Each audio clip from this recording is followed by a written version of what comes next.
എടാ ബെഞ്ചോ, നീ തുണിയെടുത്ത ഗ്രാൻഡ്മയുടെ ഫോട്ടോ മുടിക്കേ. വെള്ളം അടിച്ചോണ്ടിരിക്കുമ്പോ തുടിച്ചു നോക്കി പഠിപ്പിക്കുന്നു.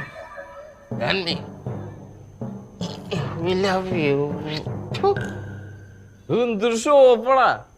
സാറിന് ആൾക്കാർ മരിച്ചു കഴിയുമ്പോ ഇത്രയും വലിയ ഫോട്ടോ ഒക്കെ അടിച്ചു നോക്കണത്. ഇത് ഗ്രാൻഡ് മമ്മീനെ സൂചിപ്പിക്കാനുള്ള ഡാഡിയുടെ ട്രിക്ക് അല്ലേ? ഇല്ലിക്കൽ തറവാട്ടിൽ തന്നെ 85th ബർത്ത്ഡേ ആഘോഷിക്കണമെന്ന് ഗ്രാൻഡ്മ പറഞ്ഞപ്പോഴത്തേക്ക്